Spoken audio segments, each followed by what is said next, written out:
Hey, what's up? This is Nick Green, Hollywood on Trail.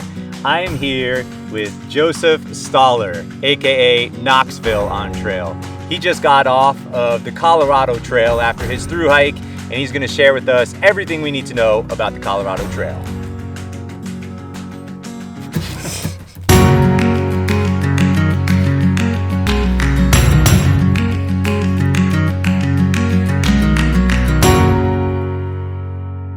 All right, Knoxville.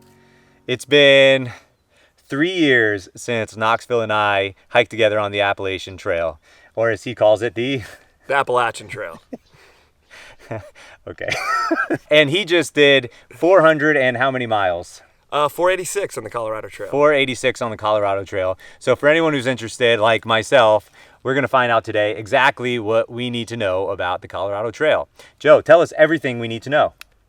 Wow, where do I begin? Let's begin with some preparations. First of all, why the Colorado Trail? Why would somebody want to hike the Colorado Trail? I like the distance. After the AT, the Colorado Trail. The AT is 2193 when we hiked it back in 2020. The Colorado Trail is 486 miles, so about 4 to 6 weeks somewhere in there, and that just seemed like the right time frame for me. I didn't really want to, commit to another 4 to 6 month. It's manageable, which is a great point. When we think about through hiking, a lot of people tend to think about the AT, the PCT, and the CDT, but there are all these other trails that are a lot more manageable for a lot of people, time frame wise or miles wise, whatever that means to you. The month-long trails, the 400-mile trails, the 1,000-mile trails, even the little bit longer ones, that are every bit as worth it as these 3 long ones are as well. So in terms of planning for the Colorado Trail, what was unique about this one as opposed to maybe other trails? The water carries, the food, going into town, that sort of thing. What's something someone would need to know about the CT? Do people call it the CT, by the way? Yeah, the CT. Okay, yeah. Great. And so I'll start with water carries. It's like 85% of the trail. I'm just throwing out, vague numbers. Seem like there's a lot of water, but every now and then, you'll have a big 10-mile, 15-mile. There's a couple like 10, 15-mile water carries, stretches with no water. So you have to prepare for that. You have to be prepared. So I would carry, like 5 liters of water through there because it's hot. I mean, the Colorado Trail is very exposed, very hot. But at the same time, it's very high elevation. So you have to be prepared for any kind of weather, heat, sun exposure, but sleet, rain, hail, wind, all sorts of, the whole gamut of exposure, you have to be prepared for on the Colorado Trail. What are the months that people typically start in and end in? Yeah, so some people start in June, but really July, August, and a little bit, and into September. Into September, you start getting, it's like the late season, so it's a really short season. And the reason that is because there's a lot of snow. I mean, you're above 12,000 feet a lot. So there's snow. There's a lot of big snow banks that stay up there through July. So I hiked from July 5th to August 5th. I did it in 31 days. And during that time, I did run into, some big areas of some big snow banks. And you typically start from where and end where? Is there a particular pattern? I went southbound, which is the more popular way to go. So that's from Denver to Durango. Okay. And it's called southbound. Great. Is it actually south? It's more like southwest. Gotcha. Okay. But you follow the Continental Divide Trail, the CDT, you're on it a lot, right? 300 some miles. Gotcha. Yeah. Along the CDT, and so that's southbound. So you're going southbound on the CDT. So I believe that's why it's called southbound. Talk about some of the challenges on trail. You talked about elevation, a few areas of water carries, things like that. You had mentioned to me that it never really got easier, just kind of kept getting harder. No. What are some of the challenges people can face?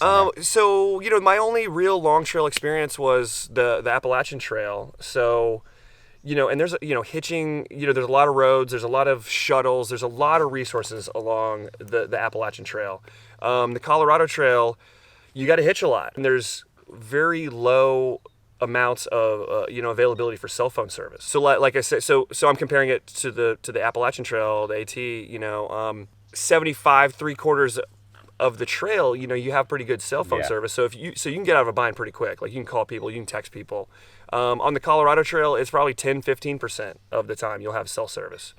So that presents a lot of challenges. Towns are fewer and far between. So bigger food carries, a lot more and also further off trail. The AT actually goes straight through a lot of towns, and it's very and pretty busy highways where people have shuttle services, very easy to get. The Colorado Trail is going to be a lot of hitching, and if you're not comfortable with hitching, Colorado Trail is going to be pretty difficult for you. So resupplies take a lot more planning. What was the community like on trail? Were there tons of other hikers? Were there day hikers, or was everyone a section or through hiker? How did that look? There were a lot of through hikers, a lot of people that I met because of the remoteness of the Colorado Trail. A lot of people that I met were either sectioning for a good amount, like 100 miles, right, or out for like 4 or 5 days, or part of the CDT even. Yeah, I met a lot. So I met a lot of through hikers on the CDT, and I met a lot of people that I would ask. I would say, "Are you hiking through?" And the answer more often than not was yes, I'm through hiking. The people I met on the trail, just because of how remote it was. Right. It's an intentional, that decision to go there is intentional. You don't just end up on the Colorado Trail. There's a lot of places I will never see again unless I'm through hiking the Colorado Trail. Great point. Hiking the CT, did it make you now want to hike the CDT? Honestly, no. Oh, interesting. I think that, you're really hitting a big highlight of the CDT by hiking the Colorado Trail. Fair, I mean, it's just action packed. It's as far as beauty and scenery and just vastness of the western state of Colorado. So it's kind of like I kind of hit the highlights of the CDT. Yeah, you know what I mean? It really was an honor, honestly, to share the trail with CDT hikers. It was really cool. Let's talk about gear. How did you plan for this hike with your gear as opposed to the AT? So I definitely still had muscle memory. I felt like I was, still in pretty good shape from the AT. I've kept, hiking and running and, staying in pretty good shape for that. So I went in kind of with the mentality that, and also I'm cold. I mean, I'm from the South, and this is July. So I'm used to hot weather, in Tennessee for months already. Now I'm going to, in the 40s, upper 30s sometimes at night, so and I'm cold. I get cold, so I brought a lot of extra gear. I had several extra layers just because of how I knew that I was going to be cold. Intentionally overpacked, do you think? I did. I had definitely, I brought extra layers that thankfully I never had to use. But you were glad you had them. But I'm glad I had them just in case. Yeah, okay. Yeah. What'd your pack weigh? I never weighed it, but if I had to guess, I was hovered in the low 30s. Okay. Yeah. Similar to your AT experience? Yeah, similar. I find this, clearly it's a popular question. How much does your gear weigh? What does your pack weigh all in? That sort of thing. And there's a lot of rhetoric around people wanting to be hyper light hikers. Mm-hmm. In my experience, the through hikers that I've met on a lot of these trails hover in the high 20s and low 30s. They're not necessarily the hyper light hikers. They're out there, clearly. I mean, we know a lot of people who are hyper light hikers and they're in the teens, and that's awesome. But I just want to always dispel the notion that you have to have a super light pack to hike these trails. It's really just not the case. Right. I mean, it helps. It obviously helps. Oh, for sure. I mean, but it probably would have been nicer to carry a little lighter of a pack. Sure. But I also had that peace of mind to know that if I hit a hailstorm and rain, I mean, I couldn't imagine being above 12,000 feet going over a pass. Yeah, getting great point. Nailed with rain, getting soaked all the way through. I mean, that's dangerous, So it really helped me to have the peace of mind to know that I had rain pants and I had a couple of base layers that I could throw on, no matter what, no matter what happened, I was going to have several layers to be able to put on. Great. And we are going to have Knoxville do a complete gear review, and we'll link that somewhere up here. You can click on that and look at all of his gear that he used. He's going to spell that out nice and clearly for us, so make sure you check that out. What shoes did you wear? Did you wear the same pair all the way through? Did you have to restock? I'm a Brooks guy, Brooks Cascadias, and I was and my Brooks lasted the whole trail. 400 and what? 486 miles. 86 miles, yeah. Yeah, the Colorado Trail, again, with my experience with the AT, the Colorado Trail was not as much of a shoe eater as the AT. Also, interesting, I guess I got lucky, with the rain, because generally the Colorado Trail is known for monsoon season and a lot of, afternoon showers. I didn't really experience that until I got 3/4 of the way through the trail or so, around Lake City, which is towards the end. I guess I can't remember exact mileage, but pretty far towards the end. before I really before I even had wet shoes. You were dry most of the my time. feet were dry until about Lake City area. Which sounds great, and I'm sure there are a lot of advantages to that. What were some of the challenges of it being so dry? Dusty, gritty, you know, you're getting, and that dust permeates. It gets through the little holes in your shoes, it gets through your socks, and it gets in between your toes. And, that definitely causes some irritation. So the dryness, presents its own challenges, but it preserved my shoes, so one pair of shoes the whole time. Did you see people out there with boots, a more traditional hiking boot, because of the dust and the rocks and things like that? Not that I can remember. No, I think really on the Colorado Trail, it was mostly trail runners. That's just the way of the world, I think. Yeah. It's kind of ubiquitous at this point. What I did see is that, the Colorado Trail, the hiking community that I ran into, they're serious. These are serious athletes, and wearing lightweight shoes. Yeah. Definitely nobody was out there with clunky boots. From what I noticed, I'm sure there was some that I can't remember, but for the vast majority, it was trail runners. What were the towns like? Were they trail towns, or were they just regular towns that hikers happen to be frequenting? Not really trail towns in Colorado. Because there's so much outdoor activities there. Yeah. Every town's a trail town, just kind of like by happenstance. Well, they're like outdoor recreation towns. Yeah. Yeah. Right. So like the first real big town that I got to, you get to, I think it's Highway 6, which runs between Breckenridge and Frisco. And that was like the first big town I got to. That's right at mile 100 or so, 105, somewhere in there. And, so it's not a trail town, it's ski town. And it's a cycling town. It's kind of rare. It's like when you see another hiker, you're like, hey, what's up? Like it's, so not really trail towns. Towards the end, like Silverton, Lake City, again, not trail towns, hiker friendly, but I definitely wouldn't really call any of them trail towns. And also, they're far removed from the trail. What's far removed? how many miles are you talking? 30 miles, like Gunnison. So you can't hike. You're not going to hike in. You have to hitch in. You have to get a ride in. Yes. There's no real shuttles, so you have to really hitch in. There were some shuttles. Like Lake City runs one shuttle a day at noon, which is not the best time for a shuttle. But you'll take what you can get. Yeah. But they would run up at noon. They would leave from town at 12 and then come back down at 12:30. They do that every day, which is a great service for the hikers. Very helpful. However, I did have to take a zero because of that. Because one day I was like, I'm just gonna wait for the trail for the shuttle to take me up tomorrow at 12. We get up to the trailhead and it was just puffy clouds. We were getting hail on the way up. You know, because on the Colorado Trail you really need to get on trail early, like 6, 7 a.m. But that one day I was like, I could use a little rest, I'll go resupply, I'll sleep in, I'll resupply, I'll get on the 12 o'clock shuttle. And then I got up to the trail and we sat under somebody's tent. A wonderful trail angel had set up some food, was cooking burgers and handing out drinks and stuff. And they had a pop-up tent and we sat there for 4 hours just like, think it'll clear up? Nope. Yeah. So we went back down the mountain and I had to that was my one unplanned zero that I had because of the weather. What's the trail angel community like? I ran into several. The Colorado Trail Foundation had a great. So they were doing some trail maintenance, and so of course they had a big team of maybe 15 trail maintainers that they had a camp, and so they would hike up and down a section, doing trail maintenance, and then they had all this extra gear and supplies for hikers. Yeah. And so that was really nice. Thank you, Colorado Trail Foundation. That was really, really moving and amazing. That was a great highlight of the trail. We got to hang out with all the other hikers that I had been around for a while, but we were all kind of like, we just said hello. We just saw each other in passing, and then they made this great place for us all to chill and drink Gatorade and eat some food. And did you find that there's like a tramley culture? A trail family is called a tramley. Did you find that there's that sort of culture? So I didn't. I was a solo hiker, but I did see that a little bit, but not so much. Not like the AT. It wasn't quite as social as the AT. Everybody was kind of doing their own thing, and it was honestly on the Colorado Trail very much less social than what I was used to on the solitude. AT. Yeah. So it was kind of rare. So again, it was really nice when the Colorado Trail Foundation or any of the several. I probably ran into 4 or 5. Trail angels who had set up, food, like a hiker feed. And that was so nice because it was one of the rare times that hikers kind of hung out Congregated together. Yes. Yeah. Let's get into mileage. What did your mileage look like? Day one, I pulled a 16 from Waterton Canyon in Denver to the South Platte River.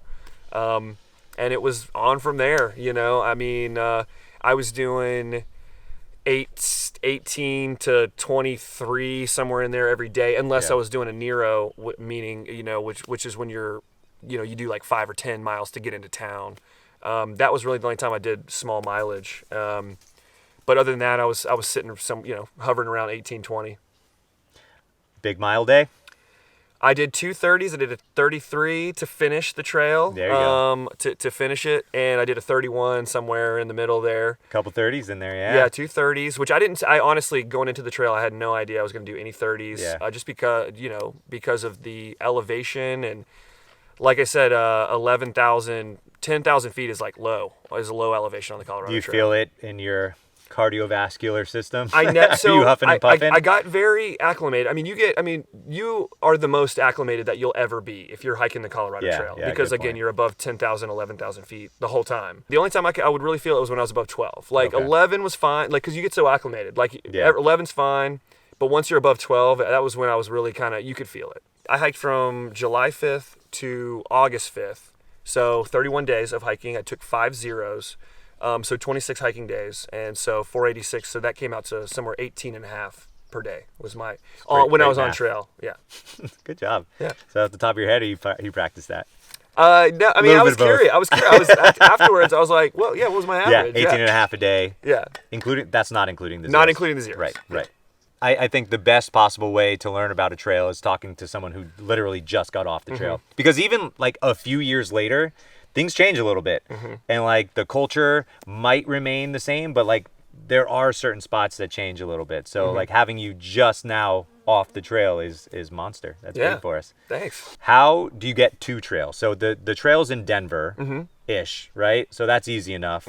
How do you get, I guess, off trail is, I guess, the bigger point. Yeah, so that was a big part of preparation and planning for me. I have a friend who lives in Albuquerque, and so originally my plan was, he was like, I love Durango. I told him, I was like, hey, nice. I was like, how far is Albuquerque from Durango? And he was like, 2.5, 3 hours or something. Oh, it's right there. Yeah, and he was like, I love it. He was like, I would love to get up there. There's an excuse for me to go up there because the Animas River runs right through Durango. And so it's a big floating river. So he brought his boats up and everything. Oh, nice. And he came up, we hung out for like a day and a half, but it was hilarious. I had some other hikers, Cotton Jesus and Peaches, who we hiked around each other the whole trail, but towards the end we brought it into town, into Durango. And a day or two before I got there, we got to Durango, we finished. I said to them, we were talking, I was like, what are you guys doing? And they were like, we got a car. We rented a car in Durango. Nice. We're fine. We're driving back to Denver. And so then my buddy Dave, thank you, Dave, by the way, for coming up to give me the ride. But I was like, I tried to tell Dave, we were out at dinner, and I was like, as much as I would love to go back to Albuquerque with you and fly, because I was going to fly back to Denver and decompress for a day or two with my brother who lives in Denver, who was a huge resource for me. I was like, I could just jump in this car with these guys and buy a tank of gas, and then I jumped in the car with the other hikers, and we drove across the state. Which is a great point. The old adage, the trail provides, and it really does. If you're just open to the experience, things just kind of have a way of working itself out. You're very rarely stranded without any sort of options. Like if you really allow yourself and open up yourself to these options, they're there for you. So when people talk about, well, how do I make this happen? If you plan too far in advance, you're probably going to end up hurting yourself because you're closing yourself off to all these things that could happen. It's great to have a general idea of like what you want to do. Having your buddy in Albuquerque is great. Yeah, I'll probably do that. But then just keeping the options open for something spectacular to happen. Yeah. And the main way is that people get back, travel from Durango. There's an airport in Durango. I knew people that were flying out of Durango. And there's a great shuttle system. I think it's called BUSTANG. And that they connect you. They can connect you to like Grand Junction, get you up to I-70, and then you can take BUSTANG to Denver. There's a great shuttle system. So if you want to take a bus, you can get all around Colorado, and it's a very easy online reservation. So you can bus back to Denver, rental car. So that's fly. typically what people do. They get to Denver, do the trail, and then bus back to Denver. Well, yeah, I mean, you can fly anywhere from Durango. But yeah, I noticed that a lot of people were getting back to Durango, or I'm sorry, back to Denver from right. Durango. Yeah, Okay. that was a very popular option. Cool. So tell me about a couple of the highlights you had on trail. Highlights. I mean, I loved going over the passes. You know, like Kenosha Pass was amazing. The wildflowers when I went were so amazing. So it was a very wet year this year in 2023. You know, big snowpack, and so the flowers are amazing. I mean, the columbine, and I mean so many different flowers. I mean, there were times when, you know, you'd go around over a pass or around a corner, you know, around a ridge, and the flowers would just be blanketing the mountainside, and that was huge for me. So much wildlife as far as birds that I couldn't even identify, birds I've never seen before. Being from the east, you know, a whole different ball game as far as bird life and insects and butterflies, and I'm really into all that kind of stuff. But the flowers, the flowers just from start to finish, and I didn't think they could get any better.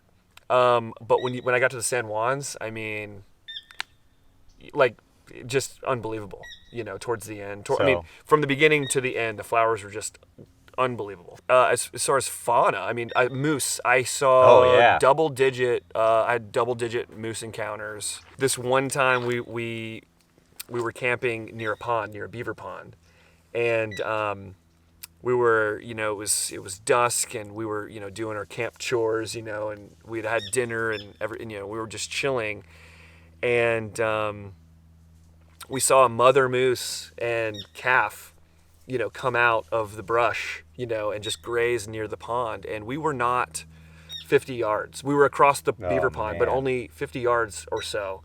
And we just sat there as the sun was going down, watching these two moose just graze, and they didn't care about us at all. And then it got even cooler, and then a group of 3 mule deer came into their zone, and the mother got very defensive, and there was a standoff. But then their body language was kind of like the deer were like, I'm not here to hurt you, we're just sharing this area. And so then it was cool. So it was just wow. Yeah, it was like a safari, you know. And I had several moose encounters such as that, and the pika. I really loved the pika. Anytime you were up in pika? Pika are a small rodent that live in the very high elevation. I think above like a 10.5. I think at the lowest, maybe 11,500. And they live in the scree areas. So where you're gonna have chunk rock that's just piled up, you know, and there's crevices, and they live in the crevices. They actually don't dig. They only live in areas where they can go into the cavities that are made by the rocks. Gotcha. Yeah. And they make their dens down in there, and they're just such a cute little animal. They're like little chipmunk type things. They're actually related to the rabbit. Okay. They're the rabbit family. Okay. Yeah, and so but they have smaller ears, but they like look just like a rabbit with smaller ears. Oh, great. And they're so cute, and they're very vocal. When you come into their zone, they squeak. They have a squeak. Yeah, to like warn the others. And so and also marmot. You know, marmots were just so cute and fun to watch. So I really enjoyed that. A lot of solitude where it was just me and literally the animals. So that was great. One of my favorite highlights of the trail, another amazing story highlight that I love was I was having a rough day. I mean, the trail's hard. I mean, it beats you up some days. And especially once you get into, so I was getting into San Juans, and I wanted to hike San Luis. I don't know if I'm pronouncing that right. But it's a 14er. It's right off the trail. It's one of the easiest 14ers if you're hiking the Colorado Trail, because you're already up towards the top. So you just do like a 1.5 mile side trail to get to the top of this 14er. Of course, I wanted to hike it, but I had like 10 miles to go before I got there. So I didn't get there until, unfortunately, the weather was starting to pop up. You know, the afternoon storms, and they were coming early this day. So I had to scrap that 14er, which was kind of a bummer. You know, kind of a morale killer a small morale killer for the day. You know. But I kept hiking, and I mean, you know, you go over some passes, and you use these valleys, and are just vast and amazing. And it had rained that day, and I remember being just kind of getting my ass kicked that day. But I'd always made intentions that whenever I would go over a mountain pass, whenever I was going to go around a corner where I knew that I wasn't going to see a view again, I would kind of turn around one last time and take it in for the last time, because don't know if I ever see this again. And you're seeing some of the most beautiful vistas that you can imagine, you know. And I remember it had rained on me. I'm wet. And I get to the top of this pass, and I turned around one last time, and there was this perfect 180-degree rainbow, double rainbow. And no one was around me for miles. So it was just my rainbow, you know, and I sat there, and I just sat there looking at it, you know, just having this amazing moment with this rainbow. And it didn't go away. I sat there looking at it for like 20 minutes, and it just wasn't going to go away. And I finally had to just be like, all right, I got to walk away from this amazing. That never happens. Like normally you look at a rainbow, it lasts a few minutes, and then it goes away. This rainbow was not going anywhere, you know, and it was my rainbow. That's great. So that was a really, and I'd got my ass kicked all day, and this was at the very end of the day, you know. So that was one of the definite highlights of the trail for me. Love it. Low lights. Glad I got to say that story. Let's see, low lights. There weren't that many. I mean, just general fatigue, sun exposure. I never really, you know. Right. Less about, I guess, an experience you had that was challenging or hard, but just overall challenging aspects of the trail. You talked about being exposed to the sun a lot. I got a good low light. Okay, so one day I'm hiking, and again, pretty far into the trail, maybe had 100 miles or 150 miles to go. You know, I'd covered a good distance of the trail. And it was a hard day, and these two girls were coming the opposite way, and so we stopped, and I was like, "You guys hiking through?" And they were like, "No, we actually hiked through last year. We're just doing a section. We're just out for a section." And kind of half joking, but also kind of not joking, I was like, "Does this trail get any easier?" And they were like, "No, no, man. No. It was like the dumbest question I could possibly ask." Yeah, right. And I was like, "Oh, okay, great." You know, and again, I was kind of tired, a lot of fatigue that day, you know, kind of got my ass kicked, and that just, and I was like, all right, well, but it was good because I had to get it got my mind right. Like, this isn't going to get any easier. Because true to their word, it did not and they get were any right. easier. It did, that trail does not get any easier all the way to Durango. If people go northbound, do they start with the hard section? And they do. And then it does get easier? It gets easier if you're going northbound, for sure. Okay. Yeah, because, you know, it's going to be kind of like slightly, you know, kind of gradually downhill into Denver and a lower elevation, but it's hot there. You know, you got some heat there, so I don't know how that would affect. Just different types of hard. Different types of hard. Yeah. Let's talk about trail towns. Trail towns. Yeah, and again, I wouldn't call them trail towns. More towns that the trail resupply happens towns to along go the trail. by, not even through. Yeah. Yeah. So, I mean, the transportation was great. When you get to Breckenridge and Frisco, you know, you hit a highway and there's a free bus, so you can go south or north. And I would ask people, I was like, "What are you going to go? Are you going to go to Breckenridge, or are you going to go to Frisco?" I went to Frisco, north, but a lot of people choose to go south. There's a free bus; it just takes you right into town. I mean, you literally hit. Where the trail crosses is a bus stop for free. You know, so Colorado has a lot of great resources like that for hikers. So that was great because I mean, there's everything you could possibly need and more. You know, so that was great. And then you go through Leadville. Leadville is just so cool. It's an easy, and a lot of these hitches, you got to hitch, but they're easy hitches. So you hit Tennessee Pass and it goes right into Leadville. People pretty willing to give you a ride? Yes. Throw your thumb up, they pick you up. I had great luck with hitching. I mean, some people that I would run into along the way said like, "Oh man, took me 35 minutes to get a ride." I never had that problem. I remember the first 3 hitches, I was like 3 for 5 talking about cars going by, like with my thumb up. Yeah. It didn't, you know, my average didn't stay that good, you know, but accessible. It's there. It was very easy hitches. There's some very good hitches because people are out there. There's a lot. It's an outdoor minded culture. Just in Colorado in general. They're out there, they're driving up from Denver. They got bikes on the back of they're going for hikes. They get it. They know what you're doing. They're like, and they want to help. Yeah. So a very good culture for hitching. I feel like very safe hitches. So yeah, I mean, you got Leadville, and then you go by Buena Vista. Buena Vista is just such a great town. Salida, highly recommend Salida. I mean, and they're very close. I went to both. My ethos or my hiking, mission was I wanted to travel Colorado by foot. So I wanted to see all of the trail towns. So I didn't skip any towns. It slows you down a little bit. I took more Neros because I went into town more. But that was just what I wanted to do. I wanted to go see all the towns.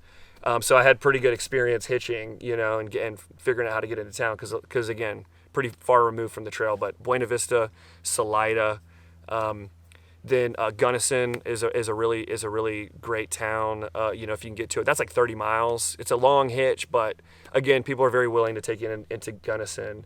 And then if you want to jump on the bus, you can get right up to Crested Butte. You know, for a free bus takes you right up to Crested Butte. And then of course Lake City we touched on earlier, which has which is an easy hitch, number one, but also they have the hiker shuttle. And then Silverton, you can take there's a train. I recommend, if you have a chance, take the train. There's a little spur trail, and it's like train this way. You go down there, and it comes at a certain time. I forget the time. Look it up. It's on Far Out Guides. You know, there's plenty of information on it. It comes at like 11:30-ish, and a tourist train that goes between Durango and Silverton literally stops on the trail, picks up hikers. They say it's like $30, but they don't charge you. And they take you right into Silverton. Yeah. And train stop right on the trail? Yes. It's a huge trail. That's really neat. I mean, a huge train. That was so fun. I mean, and they say they have a concession car in the back with beers and stuff. And then finally Durango, you know. So there aren't too many towns. Not that many. They're spaced out. I mean, I guess it's right in 480 miles. How many towns do you really need? Right. You would go typically 4 or 5 days without a food supply? Less. I mean, you know, again, I was going something like 20 miles a day or whatever. So it was like it kind of averaged out 2 to 4. 2 to 4 days between resupplies. Yes. Great. Mm-hmm. I basically feel ready to hike the Colorado Trail. That was awesome information, man. Great. Thanks. If you have any questions whatsoever for Knoxville, just reach on out. He is an open book. Look at him. Here's all the words on all his pages right here for you. Just a trove of information.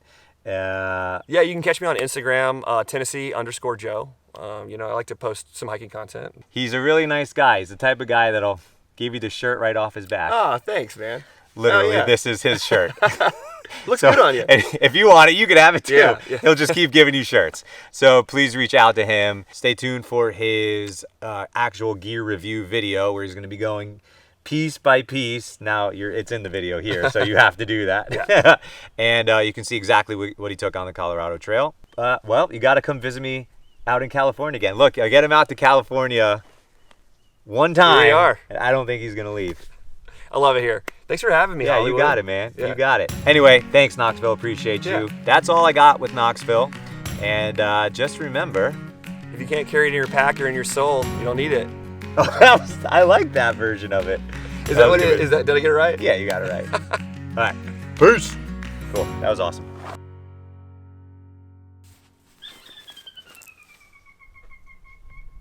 Wow. That was cool. If that got picked up on the camera, you gotta splice that in somehow.